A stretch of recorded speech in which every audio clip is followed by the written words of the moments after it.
ऐसे ही का तमाम ये कंबोज माल है, कैसा ही रंगो रूप है, पैसा ही माल है।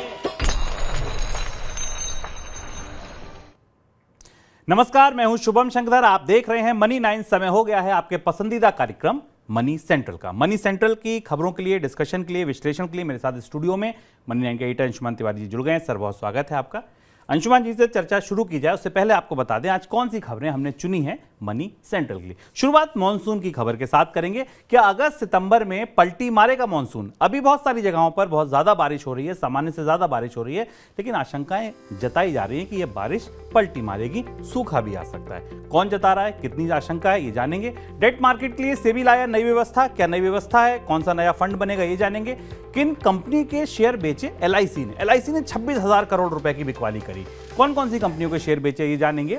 दिग्गज कंपनियों पर भारी पड़ रहे लोकल ब्रांड, ये बड़ी अनोखी सी खबर है। एक स्टडी आई, एक सर्वे आया, बड़ी एजेंसी ने सर्वे किया जिसमें पता चला कि छोटे छोटे शहरों के जो ब्रांड हैं वो टक्कर दे रहे हैं बड़ी बड़ी कंपनियों को। कौन से ब्रांड हैं, किस बाजार में हैं, कितनी टक्कर दे रहे हैं, क्यों दे रहे हैं, ये सब कुछ जानेंगे।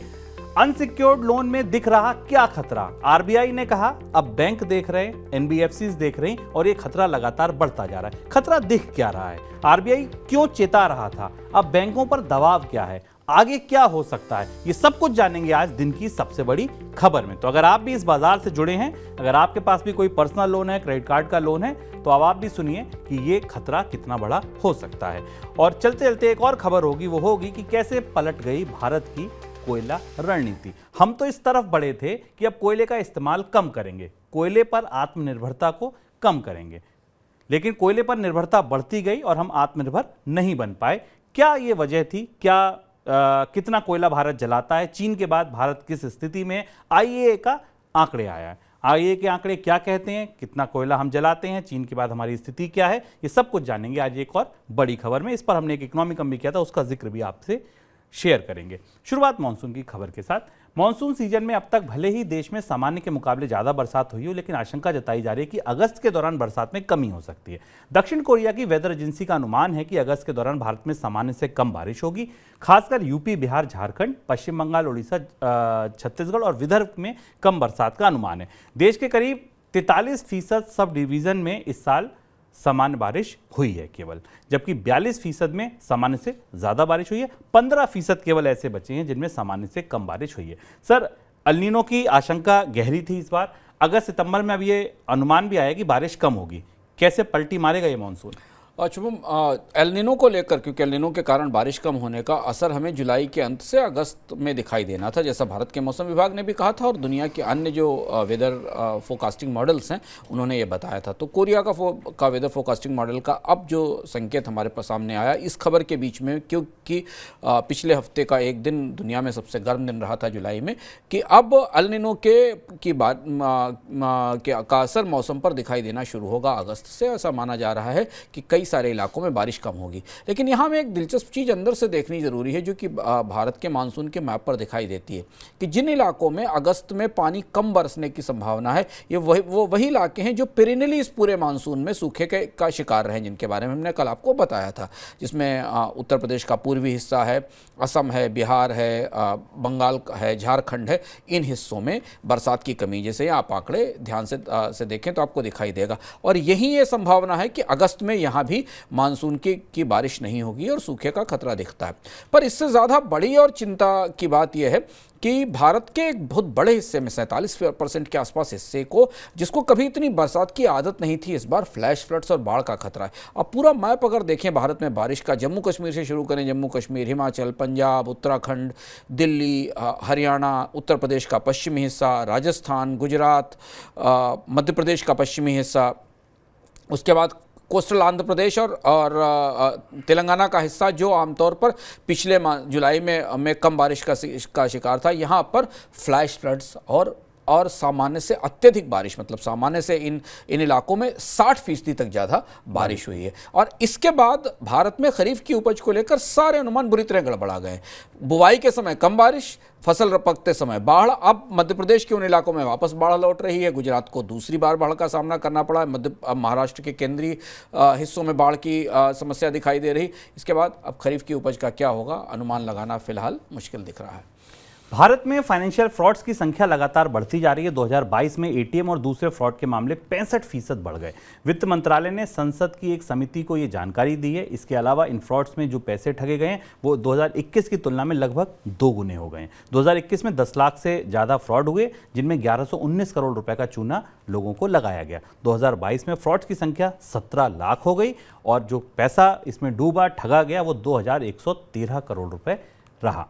हर 14,000 ट्रांजैक्शन पर एक फ्रॉड हो रहा है। मंत्रालय ने जो आंकड़े दिए उन्हें जानने के बाद संसद की समिति ने एविएशन सेक्टर में जैसे डीजीसीए काम करता है, इसी तर्ज पर साइबर सिक्योरिटी के लिए एक सेंट्रलाइज्ड रेगुलेटरी बॉडी स्थापित की जाए, इसकी सिफारिश की। ये एजेंसी देश के आईटी इंफ्रा और नेटवर्क को साइबर खतरों से बचाने के लिए काम करेगी, सिफारिशें करेगी। सर, ये किस तरीके से फ्रॉड हुए और ये नियामक बनाने की बात क्यों कही जा रही है? शुभम, ये आंकड़ा काफ़ी चौंकाने वाला है। आज नेशनल पेमेंट कॉर्पोरेशन का आंकड़ा भी बता रहा है कि हर महीने 2000 लोग एटीएम फ्रॉड्स का शिकार हो रहे हैं। फ्रॉड्स किस तरीके के हैं? फ्रॉड्स इनमें ज़्यादातर कार्ड को क्लोन कर लेने के हैं, एटीएम कार्ड चुरा लेने के हैं और एटीएम कार्ड को ब्रेक करके कई सारे डेटा चुरा कर उसका इस्तेमाल करने को लेकर हैं और इनकी संख्या लगातार बढ़ रही है। जबकि हम ये देख रहे हैं कि एक तरफ भारत में डिजिटल ट्रांजैक्शन बढ़ रहे हैं, लोग एटीएम नहीं जा रहे हैं, पेमेंट्स ऑनलाइन करने की कोशिश कर रहे हैं, उसके बाद भी 65% की बढ़ोतरी फ्रॉड्स में दिखाई देती है एटीएम के स्तर के ऊपर।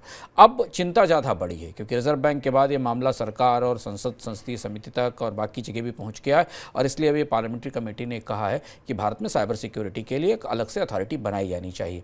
भारत में भी साइबर सिक्योरिटी को लेकर कोई स्पष्ट अथॉरिटी नहीं है। इसका एक हिस्सा भारत के सूचना तकनीक मंत्रालय के तहत आता है, दूसरा इसका जो फिनांस और फिनटेक की सिक्योरिटी का हिस्सा वो आरबीआई के अंतर्गत आता है। अभी भारत में डेटा प्रोटेक्शन का कानून भी आया जिस पर चर्चा हो रही है। पहली बार एक बड़ी ओवर आर्चिंग और बड़ी अथॉरिटी बनाने का सुझाव संसद की समिति की तरफ से दिया गया है।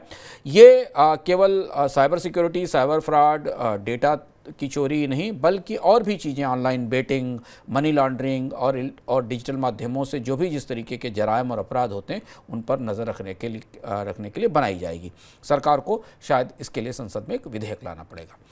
वाणिज्य और उद्योग मंत्री पीयूष गोयल ने मुक्त व्यापार समझौतों यानी एफटीए पर संबंधित पक्षों के साथ परामर्श न करने का पूर्ववर्ती सरकार पर आरोप लगाया है। उन्होंने आरोप लगाते हुए ये भी कहा कि आसियान देशों के साथ हुआ समझौता घरेलू उद्योगों के साथ पक्षपात करता है। इसके साथ ही गोयल ने यह भी कहा कि जापान और कोरिया के साथ हुए मुक्त व्यापार समझौतों में भारत ने अपना बाजार इन देशों के लिए खोल दिया, लेकिन उन देशों में भारतीय उत्पादों को मंजूरी नहीं दी गई। सर, क्यों लगाया गया ये आरोप? सरकार कुछ ट्रेड डील्स को लेकर थोड़ी ज़्यादा परेशान और चुनौती में दिखती है और अब वो चुनौती और दबाव स्वाभाविक है क्योंकि भारत का निर्यात बुरी तरह गिरा हुआ है। कॉमर्स मिनिस्टर पीयूष गोयल की तरफ से जो कल बयान आया वो काफ़ी असमंजस भरा हुआ था और ये बता रहा है कि भारत अपने ट्रेड पार्टनर्स को किस नज़रिए से अब एसेस करने लगा और इवेल्युएट करने लगा। उन्होंने 2-3 बड़ी महत्वपूर्ण बातें कही। भारत और आसियान के बीच समझौते को भारत का सबसे सफल एफटीए माना जाता है। भारत का निर्यात भी बढ़ा और जो सरकार के अपने रिकॉर्ड बताते हैं, संसद में रखी गई रिपोर्ट्स बताती हैं, कॉमर्स मिनिस्ट्री के दस्तावेज बताते हैं, इकोनॉमिक सर्वे इसका उल्लेख करता है कि भारत और आसियान के बीच व्यापार समझौता सबसे सफल व्यापार समझौतों में था।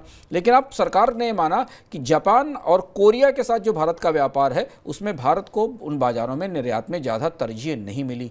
आसियान समझौते के तहत सरकार को लग रहा है कि बहुत सारे देशों ने समझौते का इस्तेमाल करके भारत में मिलने वाली रियायतों का तो फ़ायदा उठाया। जैसा हमने आपको एक मनी सेंट्रल में बताया था कि स्टील को लेकर ज़्यादा परेशानी है क्योंकि बहुत सारा ऐसा स्टील भारत में आसियान समझौते के तहत आ रहा है जो आमतौर पर भारतीय कंपनियों के लिए चुनौतीपूर्ण है क्योंकि भारतीय कंपनियों को उससे प्रतिस्पर्धा का सामना करना पड़ रहा है। अब ये मामला थोड़ा राजनीतिक रूप से दूसरी तरफ जा रहा है जहां सरकारें मान रही है कि समझौते जब किए गए उसके बाद इन्हें समय पर रिव्यू नहीं किया गया और इसका नतीजा ये है कि भारत और जापान का ट्रेड डिफिसिट 2023 में करीब 11 बिलियन डॉलर के आसपास था जो कि 8 बिलियन डॉलर था। इसी के साथ कोरिया और भारत का जो ट्रेड डिफिसिट है वो करीब 14 से 15 बिलियन डॉलर के आसपास पहुंच गया जो पिछले साल 9 बिलियन डॉलर के आसपास था। और इन सारे बाजारों में एक्सपोर्ट का कॉन्ट्रैक्शन हुआ है, यानी इन बाजारों में भारत का निर्यात घटा है। अब निर्यात घटने के बाद सरकार को सारे व्यापार समझौतों की समीक्षा की ज़रूरत महसूस हो रही है। यहाँ ध्यान रखना ज़रूरी है कि 2014 के बाद से 2014-15 के बाद से लगातार भारत में बात कही जा रही थी अलग अलग जगह से कि भारत को अपने व्यापार समझौतों को नए संदर्भ में रिव्यू करना चाहिए, उसकी बेहद ज़रूरत है। और अब सरकार इस बात के लिए तैयार हो रही है कि उसे अपने ट्रेड डील्स को और ट्रेड पैक्ट्स को नए सिरे से देखना पड़ेगा। कॉर्पोरेट डेट मार्केट को मजबूत बनाने और इसमें निवेशकों का भरोसा बढ़ाने के लिए कैपिटल मार्केट रेगुलेटर सेबी ने एक नई व्यवस्था लागू की है। नई व्यवस्था में म्यूचुअल फंड कंपनियों के सहयोग से एक फंड बनाया जाएगा। इस फंड का नाम corporate debt market development fund होगा। इस फंड का इस्तेमाल डेट मार्केट में किसी संकट के पैदा होने की स्थिति में किया जाएगा। बाजार विशेषज्ञ ये मान रहे हैं कि इस फंड के बाद बाजार में जैसे फ्रैंकलिन के समय में घटना हुई थी, डेट मार्केट में भगदड़ मची थी, निवेशकों को नुकसान हुआ था, उस तरह की घटनाओं से बचा जाएगा। सर, कैसे काम करेगा ये फंड? फ्रैंकलिन के डेट फंड का जिक्र यहाँ ज़रूरी है और मौजूद भी है, क्योंकि उसमें बहुत सारे निवेशकों को नुकसान हुआ था। बाजार में ब्याज दरें बढ़ना शुरू हुई, डेट फंड संकट में फंसे, रिडम्पशंस का प्रेशर आया, लोगों ने पैसे मांगने शुरू किए और फंड्स के पास पैसे नहीं थे और फंड्स को अपनी स्कीमें बंद करनी पड़ी, रिडम्पशन रोकना पड़ा। तब से आज तक केंद्र सरकार और सेबी के बीच में एक प्रस्ताव विचाराधीन था और उस प्रस्ताव के तहत एक ऐसा फंड बनाने की बात की गई थी कि किसी संकट के समय म्यूचुअल फंड्स में लोगों की पैसे को डूबने के लिए बचाया जा सके, और ये अपने तरीके की नई पहल है। थोड़ी जटिल है पर दिलचस्प और जानना जरूरी है, क्योंकि भारत के लोगों का डेट फंड में ठीक ठाक इन्वेस्टमेंट है और डेट फंड आपको इक्विटी के मुकाबले लंबे समय की ग्रोथ और सुरक्षा देते हैं। होगा ये कि एक कॉर्पोरेट मार्केट डेट फंड है जिसका नाम CDMDF है। इसमें एक म्यूचुअल फंड्स की तरफ से एक राशि पूल की जाएगी।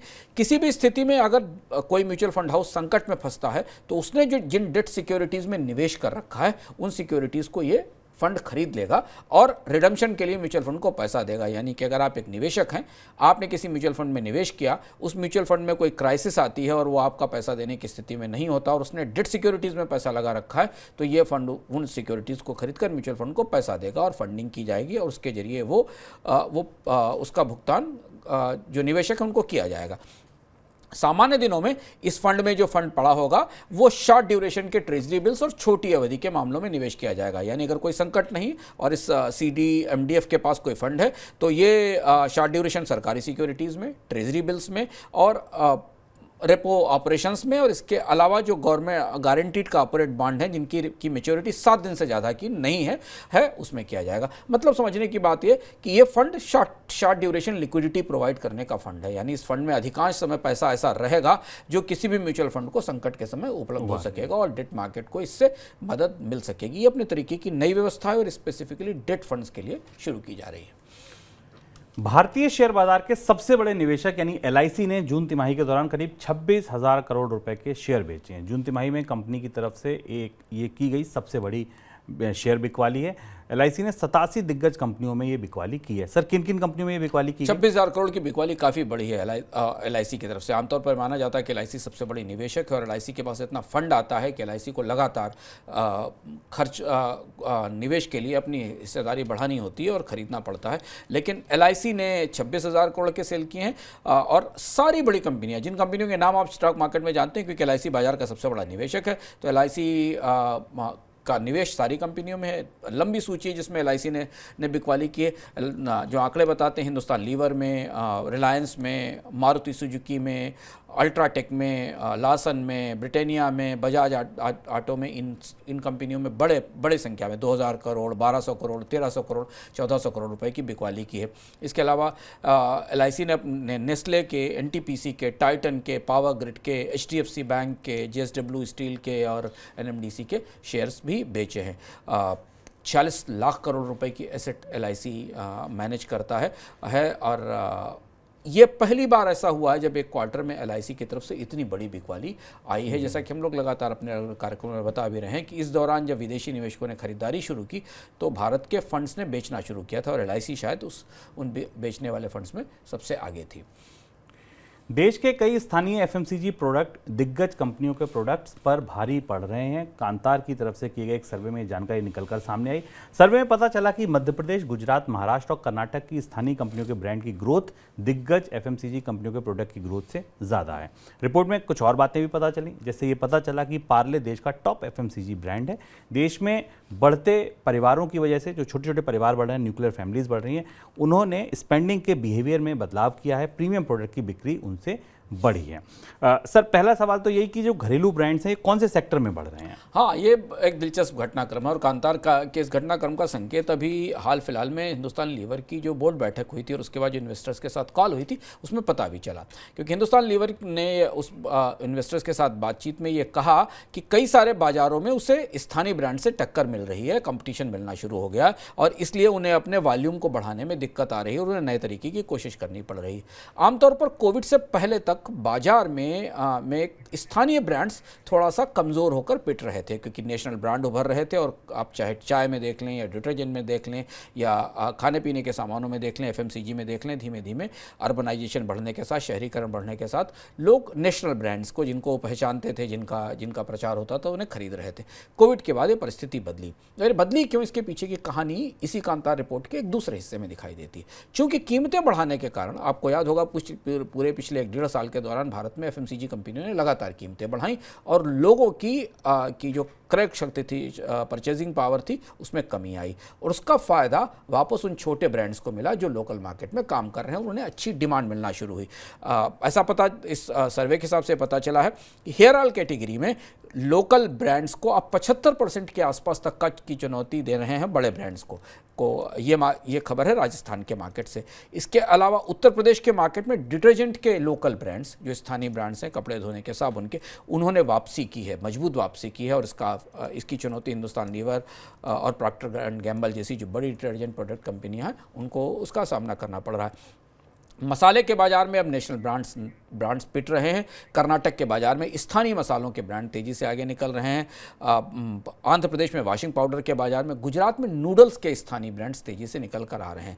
और ये मैट्रिक्स या ये पूरा जो बाजार का संतुलन है, ये बदला है प्राइस पॉइंट के कारण। बड़ी कंपनियों के प्रोडक्ट महंगे हैं, जबकि स्थानीय ब्रांड सस्ते हैं, और उन्होंने बाजार में अब इन कंपनियों का हिस्सा वापस लेना शुरू कर दिया है। सर, ये न्यूक्लियर फैमिली वाली बात कही, इसने कैसे स्पेंडिंग बिहेवियर में बदलाव लाया है? हाँ, एक और इस खबर में कांतार की जो अपनी स्टडी है, उसमें महत्वपूर्ण और दिलचस्प बात आई कि भारत में अब बहुत ज़्यादा लोग छोटे शहरों से निकलकर बड़े शहरों में न्यूक्लियर फैमिली बना रहे हैं, जहाँ पर एकल परिवार हैं, जहाँ पर 2 या 3 सदस्य हैं परिवार में। और इन लोगों के में 2 बड़ी चीज़ें निकल कर आई स्टडी में, क्योंकि ज़्यादातर न्यूक्लियर फैमिली में एजुकेशन लेवल्स अच्छे हैं, यानी पढ़े लिखे लोग हैं। इनमें करीब 30 से 40% ऐसे परिवार हैं जहाँ वर्किंग वीमेंस हैं, यानी दोनों परिवार के दोनों प्रमुख सदस्य इनकम करते हैं, अर्न करते हैं और काम कर रहे हैं। और इसलिए इनकी जो परचेज है, वो परचेज अब प्रीमियम प्रोडक्ट्स की तरफ जा रही है, या ऑनलाइन परचेज की तरफ जा रही है, और पैक्ड प्रोडक्ट की तरफ जा रही है। ये एक बड़ा शिफ्ट है भारत के कंजम्पशन पैटर्न में, जो कांतार की इस स्टडी से निकल कर आया है। एफएमसीजी कंपनियों में एक और बड़ी खबर है, वो मौसम में हो रहे बदलाव को देखते हुए देश की कंज्यूमर कंपनियां अपनी रणनीति में बदलाव कर रही हैं, ताकि मौसम के बदलाव से उनके अगर कारोबार पर कोई मार पड़े, कोई सेल पर मार पड़े, तो उसको वो बचा सकें। सर, कैसे बदलाव करके बचाने की तैयारी है? सबसे ज़्यादा परेशानी हो रही है स्विगी और जोमेटो जैसी कंपनियों को। शुभम, स्विगी ने भी हाल में ही एक वेदर फोरकास्टिंग कंपनी से, जो कि मौसम का अनुमान लगाती है, उस कंपनी से करार किया है। इसी तरह से एफएमसीजी कंपनियां और लॉजिस्टिक्स का मैनेजमेंट करने वाली कंपनियां भी मौसम के अनुमानों और आकलनों के लिए अंतर्राष्ट्रीय एजेंसियों का और विशेषज्ञों का सहारा ले रही हैं। क्लाइमेट चेंज ने पूरी दुनिया में कारोबार के तौर तरीके को बिल्कुल तितर-बितर कर दिया। और भारत में अभी की स्थिति, जैसे हमने आपको बताया कि भारत के एक बड़े हिस्से में जहां कभी इतनी बाढ़ की संभावना नहीं थी, वहां पर बाढ़ की संभावना के बाद कंपनियों का डिस्ट्रीब्यूशन नेटवर्क, ऑनलाइन डिलीवरी का पूरा सिस्टम पूरी तरह ध्वस्त हो गया है। और इसलिए अब कंपनियों को और ज़्यादा लागत लगानी पड़ रही है अपने डिस्ट्रीब्यूशन सिस्टम को बेटर करने के लिए और मौसम का मिजाज समझने के लिए। जोमेटो जैसी कंपनी, जिसका जो क्विक कॉमर्स ब्रांड है ब्लिंकिट, उसे गहरी समस्या हो रही है। माना जा रहा है कि उसकी औसतन डिलीवरीज जो 5 से 9 मिनट के बीच हो जाती थी, अब 25 से 30 मिनट तक, 45 मिनट तक ले रही हैं, बड़े शहरों में बारिश के कारण।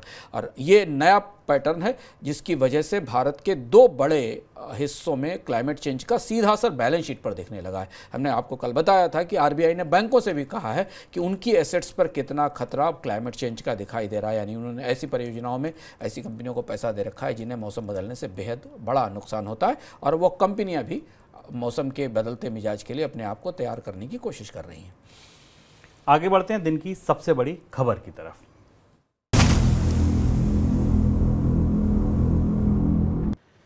सबसे बड़ी खबर से पहले आपको पता है कि दिव्या लाती हैं इससे भी बड़ी कोई खबर। दिव्या, आज क्या बता रही हैं आप ऐप के बारे में नया? मनी 9 की सुपर ऐप ने आपकी जेब के खर्च को बैलेंस रखने का बीड़ा तो उठाया है।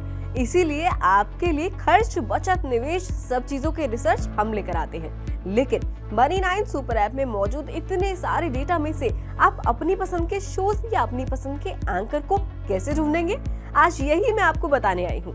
मनी 9 सुपर ऐप को ओपन करने के बाद आपको सबसे नीचे स्क्रॉल करना है।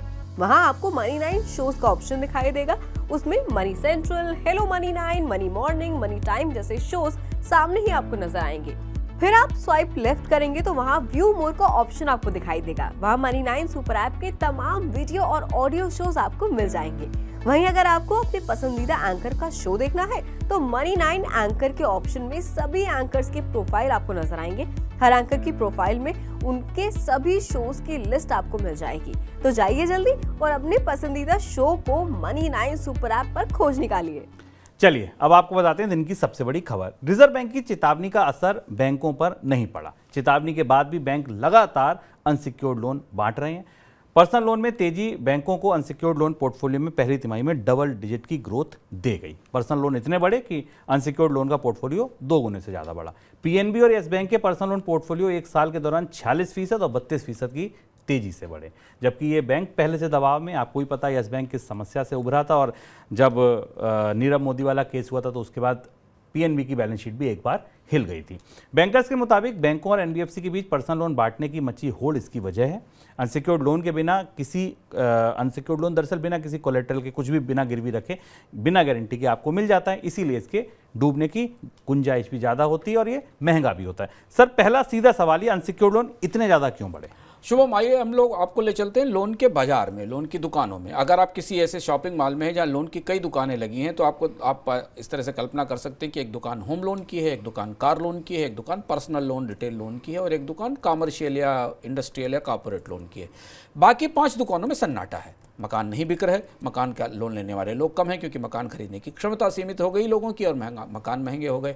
कारें नहीं बिक रही सस्ती क्योंकि कारें बड़ी ही बिक रही, छोटी कारें नहीं बिक रही। इंडस्ट्री डीलेवरेज करने की कोशिश कर रही है। हम आगे आपको बताएंगे कि इंडस्ट्री के ऊपर कर्ज का बोझ कितना ज़्यादा है। ऐसी स्थिति में बैंकों ने अभियान चलाकर रिटेल लोन्स बांटने शुरू किए और रिटेल लोन्स में भी वो सेगमेंट सबसे ज़्यादा तेजी से आगे बढ़ाया गया जो अनसिक्योर्ड लोन का था। अनसिक्योर्ड लोन देने में बैंकों को एक बड़ी सुविधा है। सुविधा यह है कि सामान्य कर्ज से ज़्यादा महंगा कर्ज वो यहाँ दे पाते हैं और उस महंगे कर्ज के कारण उनको अगर यदि कोई जोखिम होता है तो उसे वो कवर भी कर लेते हैं। ये कोलेट्रल फ्री लोन होता है, यानी इसके लिए कोई जमानत गिरवी नहीं रखना पड़ता। इसे ऑनलाइन देना ज़्यादा आसान है, बजाय हाउसिंग लोन देने के, कार लोन देने के। आपको तत्काल लोन दे दिया जाता, आपके अकाउंट में ट्रांसफ़र कर दिया जाता। इसका नतीजा हुआ कि बैंकों के पास जब कर्ज बांटने के विकल्प सीमित हो गए तो उन्होंने खतरनाक रास्ते पर चलना शुरू कर दिया और उन खतरनाक कर्जों को देना शुरू कर दिया। रिजर्व बैंक गवर्नर ने कई बार बात कही। कल हमने आपको बताया कि देश की सबसे बड़ी फाइनेंस कंपनियां, उनमें से एक बजाज ने माना कि उसके पर्सनल लोन खतरनाक स्तर तक बढ़ रहे हैं। लेकिन आप आंकड़े देखें तो आप चौंक जाएंगे कि भारत के सरकारी बैंक में पीएनबी की जो पर्सनल लोन का जो अनसिक्योर्ड लोन का पोर्टफोलियो वो 46.4% के आसपास की ग्रोथ दिखा रहा है। ICICI bank 38%, yes bank 32%, axis bank 21%, HDFC करीब 19 से 20%। तो ये बैंक पिछले 1 साल से मकान के, कार के लोन बांट ही नहीं रहे हैं। ये ज़्यादातर लोन वो बांट रहे हैं जो पर्सनल लोन अनसिक्योर्ड लोन है और यहाँ इनको क्रेडिट का बेहतर रिटर्न का फ़ायदा मिलता है, पर उससे ज़्यादा बड़ा जोखिम है। और अब स्पष्ट रूप से बैंकिंग इंडस्ट्री में नियामकों के भीतर एक किस्म का डर, एक किस्म का खौफ फैलता दिखाई दे रहा है, क्योंकि इसमें से बहुत सारे लोन में जोखिम है और इनके डिफ़ॉल्ट होने का खतरा है। सर, अब खतरा है किस बात का? डिफ़ॉल्ट का ही खतरा है या आपको लग रहा है कि ये समस्या और ज़्यादा बड़ी भी हो सकती है? 2 तरीके की समस्या है, क्योंकि जो बैंकिंग के लोन का बिहेवियर दिखाई दे रहा है, मैं इसके अंदर से निकलकर, उसमें बहुत सारे ऐसे लोग हैं जिनको कर्ज दिया गया है जिनके क्रेडिट प्रोफाइल डाउटफुल हैं। इसमें भी क्रेडिट कार्ड के वाले लोन लेने वाले और पर्सनल लोन लेने वालों की संख्या काफ़ी बड़ी है। लोगों के पास कई क्रेडिट कार्ड हैं। बजाज फिनांस की तरफ से इस बात की तरफ संकेत भी दिया गया था कि वो जानने की कोशिश कर रहे हैं कि उन लोगों को कैसे प्रोफाइल, उनके प्रोफाइल कैसे हैं जो ज़्यादा पर्सनल लोन ले रहे हैं। बैंकों की तरफ से मिली-जुली बात कही जा रही है। बैंकों का कहना है कि नहीं, ज़रूरी नहीं है कि इसमें सारे लोन खतरनाक हों, लोगों की प्रोफाइल अच्छी हो। लेकिन अगर आप इस पूरे ट्रेंड को अर्थव्यवस्था के व्यापक रुख से देखने की कोशिश करें कि भारत की आर्थिक विकास दर 6% के आसपास है, रूरल और अर्बन एरिया में कमाई घटी है, मध्य वर्ग की आय नहीं बढ़ी है, इस साल इंक्रीमेंट्स औसत 5 से 6% के आसपास रहें, तो निश्चित रूप से ये खतरा है, क्योंकि दिख रहा है, क्योंकि यहाँ से डिफ़ॉल्ट्स बढ़ने की संभावना है। और चूंकि इनमें कोई कोलेटरल्स नहीं है, इनके पीछे कोई मॉर्टगेज नहीं है, तो कंपनियों, बैंकों के लिए इसमें और ज़्यादा बड़ा रिस्क बनता दिखाई देता है। और यही वजह है कि रिजर्व बैंक ने बार बार कहा है। पर बैंक अभी इस खतरे से शायद इत्तेफाक नहीं कर पा रहे हैं। सर एक तो गलती वो होती है कि ठीक है किसी ने बताया नहीं, रिजर्व बैंक तो लगातार कह रहा था ये दिक्कत है, खतरा है, उसके बाद भी बैंक माने क्यों नहीं? लालच ये कि जब लोन सबसे बड़ा बिजनेस है बैंकों का, और ये लालच बैंकों का पूरी दुनिया में है। हमने अमेरिका के बैंकों में भी स्थिति देखी, यूरोप के बैंकों में भी देखी, क्योंकि बैंकों के पास जो अच्छे रोबस्ट क्रेडिट वाली जो विकल्प हैं, देने वाले विकल्प खत्म हो रहे हैं। मकानों को लोन देना सुरक्षित माना जाता था, गाड़ियों के लोन का मार्केट से उखड़ गया, बाकी इंडस्ट्रियल क्रेडिट लेने वाले लोग नहीं हैं। ऐसी स्थिति में बैंकों को यही सबसे आसान खिड़की दिख रही है। तो जिस समय आप ये सुर्खियाँ पढ़ते हैं ना बाजार में, और आपको ये दिखाई देती कि भारत में क्रेडिट कार्ड से स्पेंडिंग रिकॉर्ड लेवल पर बढ़ गई, भारत में पर्सनल रिकॉर्ड लेवल पर बढ़ गए, तो ये ध्यान रखिएगा कि ये सारी बढ़ोतरी की जो सुर्खियां, इनके पीछे इन अनसिक्योर्ड और खतरनाक लोन हैं जिनके डूबने का रिस्क आगे है। दूसरा बड़ा खतरा जो भी यहाँ दिखाई दे रहा है कि भारत में भी डिजिटल लेंडिंग शुरू नहीं हुई है। डिजिटल लेंडिंग का नया दौर आने वाला है जिसके लिए रिजर्व बैंक ने नए कानून और नियम तय किए हैं। वहाँ पर अनसिक्योर्ड लेंडिंग बढ़ने का और ज़्यादा खतरा है, क्योंकि वहाँ पर बहुत सारी ऐसी लेंडिंग जो शॉर्ट लिमिटेड टाइम के लिए और छोटी आकार की लेंडिंग होगी, जिसमें उन लोगों को कर्ज देने की बात की जाएगी जिनके पास वैसे भी कुछ भी जमानत रखने के लिए नहीं होगा। इसलिए ये ध्यान रखने की बात है कि अनसिक्योर्ड लोन में अगले 1 साल में हमें पता चलेगा कि कितने NPA बने हैं और कितना नॉन परफॉर्मिंग एसेट इसमें तैयार हुआ है, और वो महत्वपूर्ण बात होगी, ये देखना होगा। वैसे क्रेडिट कार्ड के नॉन परफॉर्मिंग एसेट्स जो हैं वो मार्च 2023 में करीब 3% बढ़े हैं, ऐसा बैंकों का रिकॉर्ड बताता है। बैंकों में एक और दिक्कत है जिसकी वजह से बैंकों पे दोहरा दबाव है। डिपॉजिट पर लागत बढ़ने की वजह से उनकी कमाई पर असर पड़ा है। जून तिमाही के दौरान बैंक के मार्जिन घटना शुरू हुए। इससे पहले वित्त वर्ष 2022-23 के दौरान हर तिमाही में बैंकों के मार्जिन बढ़े थे। कर्ज महंगा होने की वजह से कंपनियों को भी दिक्कत है। कंपनियों को क्या दिक्कत है कि क्योंकि उनका ब्याज पर खर्च बढ़ गया है, इसकी वजह से उनके मार्जिन पर भी असर पड़ा है। हाल में आए कई कंपनियों के तिमाही नतीजों से ये पता चलता है। सर बैंकों को आपको लगता है ये दोहरा दबाव है? एक तो अनसिक्योर्ड लोन बढ़ रहे हैं, ठीक है, दूसरा जब ये जो पैसा भी ले रहा है अनसिक्योर्ड लोन देने के लिए वो भी महंगी दर पर ले रहा है। हाँ, तो बैंक अब दूसरी उलझन में है। देखिए बैंक इस उलझन में भी है क्योंकि उनको अभी आपको याद होगा वित्त मंत्री ने भी बैंकों के साथ जब बैठक की थी तो उसमें ये बात कही थी कि बैंकों को डिपॉजिट्स के लिए होल्ड नहीं करनी चाहिए, पर बैंकों को अब तो सरकार की तरफ से पूंजी मिल नहीं रही है, तो उन्हें अपना एक कैपिटल बेस बेहतर करने के लिए और जमा जुटाने के लिए ब्याज दरों में बढ़ोतरी के साथ डिपॉजिट्स पे इंटरेस्ट रेट बढ़ाना पड़ रहा है। बैंकों के पास जो डिपॉजिट्स बढ़ रहे हैं वो टाइम डिपॉजिट्स हैं, FDs हैं, क्योंकि लोगों को अच्छे ब्याज का विकल्प मिल रहा है और उसमें वो उस अच्छे ब्याज के विकल्प के कारण लंबे समय के लिए बैंकों में FD करा रहे हैं। तो बैंकों के हमने आपको बताया था कि बैंकों का जो कासा मार्जिन है वो कई बैंकों का कासा मार्जिन तो दबाव में है क्योंकि वहाँ टाइम डिपॉजिट्स और FDs तेजी से बढ़ रही हैं। इधर दूसरी तरफ बैंकों की जो लेंडिंग है वो खतरनाक और रिस्की रास्ते की तरफ जा रही है जहां अनसिक्योर्ड लोन सबसे ज़्यादा है, और यही वो डिसबैलेंस है या वही वो समस्या है जो आपको आने वाले समय में भारतीय बैंकिंग उद्योग के भीतर से उभरती दिखाई देगी। हालांकि आपको सुर्खियां यही मिलेंगी कि भारत में NPA कम हुए हैं, लेकिन बैंकों के स्ट्रक्चर में ये समस्या, ढांचे में ये समस्या दिख रही, जहाँ ब्याज महंगा ज़्यादा ब्याज देना पड़ रहा है डिपॉजिट पर, और जिनको कर्ज दिया जा रहा है वहाँ कर्ज चूकने का या कर्ज समय पर ना वसूल हो पाने का खतरा बढ़ रहा है। दवा बनाने वाली कंपनी सिप्ला के प्रमोटर अपनी पूरी हिस्सेदारी बेचने की योजना बना रहे हैं। प्रमोटर ने कई इक्विटी फर्म के साथ बातचीत की है। बता दें कि मौजूदा समय में प्रमोटर की कंपनी में कुल 33.47% हिस्सेदारी है। कंपनी ने इसके लिए इन्वेस्टमेंट बैंकर भी हायर किया हुआ है। इसके अलावा ब्लैकस्टोन और बेरिंग एशिया जैसी प्राइवेट इक्विटी फंड के साथ सौदे की बातचीत चल रही है, ऐसी संभावना बनती दिख रही है। क्या वजह है कि प्रमोटर अपनी हिस्सेदारी बेच रहे हैं? ये एक अनोखी तरीके की वजह है सिप्ला के भीतर। सिप्ला भारत की बड़ी प्रतिष्ठित और नामवर कंपनी और बहुत पुरानी कंपनी है और दुनिया में इस कंपनी की काफ़ी साख भी है, पर सिप्ला एक अनोखी वजह से, एक अजीबोगरीब वजह से सिप्ला के प्रमोटर्स अपनी पूरी हिस्सेदारी बेचने की तैयारी कर रहे हैं। ऐसा पता चल रहा है क्योंकि सिप्ला में अभी जो जनरेशन लीडरशिप के तौर पर या जो नेतृत्व कर रही है उसमें YK हामिद और MK हामिद हैं, जो चेयरमैन और वाइस चेयरमैन हैं। ये दोनों अब काफ़ी वयोवृद्ध हैं, इनकी उम्र काफ़ी हो चुकी है, और अगली तीसरी जनरेशन जो सिप्ला को लीड कर रही है वो समीना हामिद हैं, जो कि अकेली हैं। इसके अलावा अभी लीडरशिप का कोई मॉडल सिप्ला में दिखाई नहीं देता, और लोग मान रहे हैं शायद यही वजह है कि प्रबंधन अब कंपनी को, प्रमोटर्स इस कंपनी में अपनी हिस्सेदारी बेचने की बात कर रहे हैं। अमेरिकी सेंट्रल बैंक की सख्त मौद्रिक नीति के बावजूद जून तिमाही के दौरान अमेरिका की GDP ग्रोथ अनुमान से ज़्यादा रही। जून तिमाही में अमेरिका की GDP ग्रोथ 2.4% रही, जबकि बाजार को अनुमान था ये 1.8 के करीब रहेगी। अमेरिका की अर्थव्यवस्था में ये ग्रोथ ऐसे समय में आई है जब पूरी दुनिया ये आशंका लगाए बैठी थी, आशंका जाहिर कर रही थी कि अमेरिका अर्थव्यवस्था मंदी में धंसेगी। सर क्या बता रहे हैं जीडीपी के आंकड़े? जीडीपी के आंकड़े व्हाइट हाउस के लिए अच्छी खबर है। राष्ट्रपति जो बाइडेन खुद को अपने आप को राजनीतिक रूप से इन आंकड़ों के बाद थोड़ा बेहतर महसूस कर रहे होंगे। और जेरोम पावेल जो सबसे कठिन संतुलन होता है किसी भी बैंकर के लिए, उसे हासिल करने में सफल रहे। जब पूरी दुनिया ये मान रही थी कि अमेरिका की अर्थव्यवस्था ब्याज दरें बढ़ने के कारण मंदी में जाएगी, तो अमेरिका की अर्थव्यवस्था में एक सरप्राइज Q2 में 2.4% की ग्रोथ रेट दिखाई दी है। और यही वजह थी कि शायद कल फेडरल रिजर्व की बैठक के बाद जेरोम पावेल ने बयान में कहा था कि मंदी नहीं आने वाली।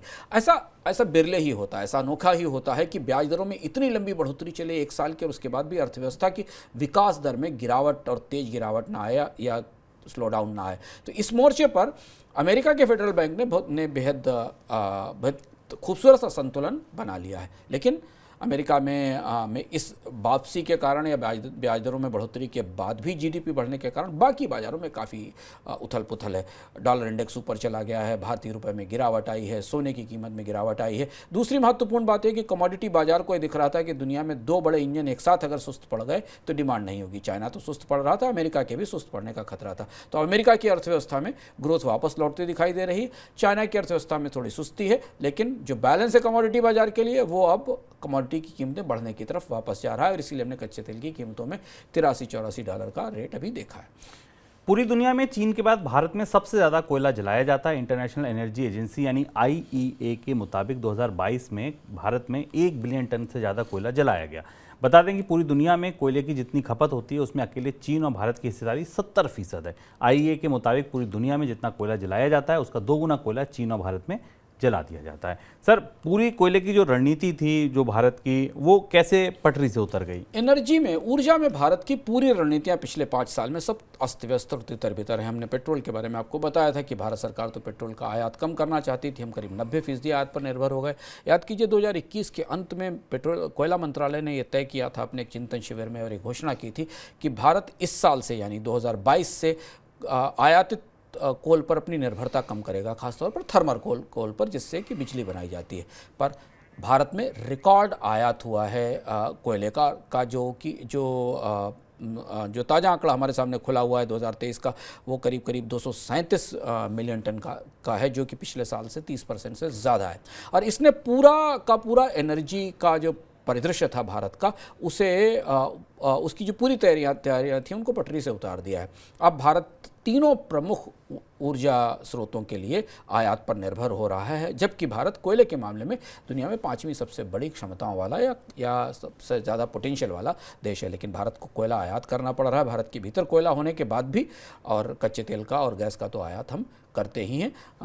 इकोनॉमिकम में हमने इस पर एक बार चर्चा भी की थी और आपको बताया था कि भारत को कोयले के आयात से निजात शायद नहीं मिलेगी।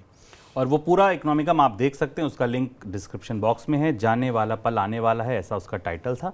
और आप इस इकोनॉमिकम से पूरी बात समझ सकते हैं कि क्यों कोयले पर हमारी निर्भरता इतनी ज़्यादा बढ़ती चली गई। आगे बढ़ते हैं मनी सेंट्रल झटपट की ओर।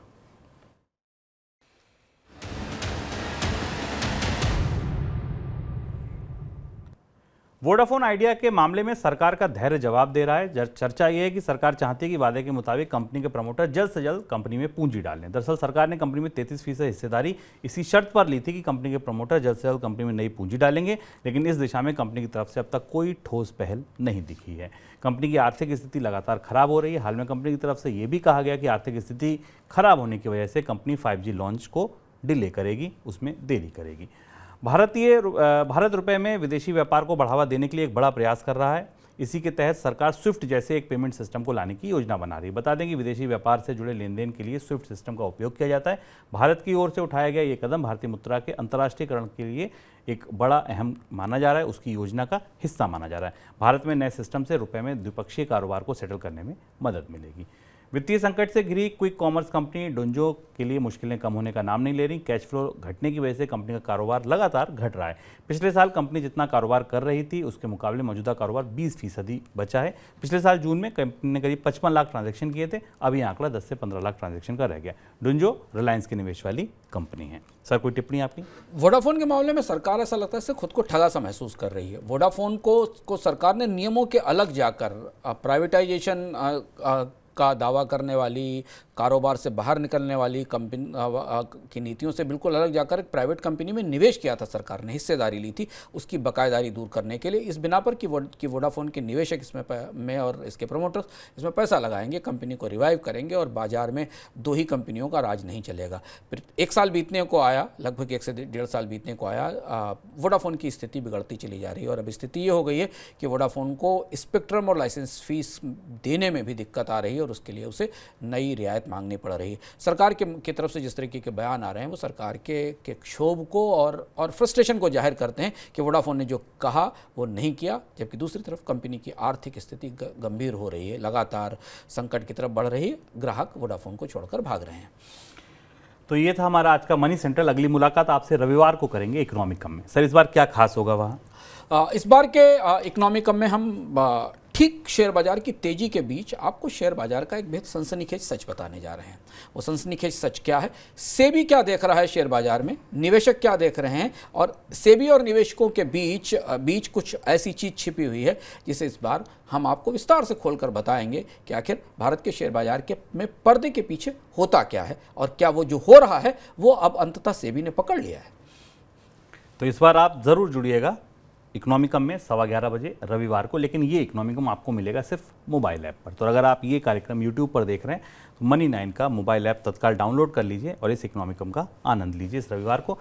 फिर मिलेंगे आपसे सोमवार को शाम 7 बजे मनी सेंट्रल में। फिलहाल दीजिए इजाज़त, नमस्कार। ऐसे ही का नाम ये कंबोज लाल है, कैसा ही रंगो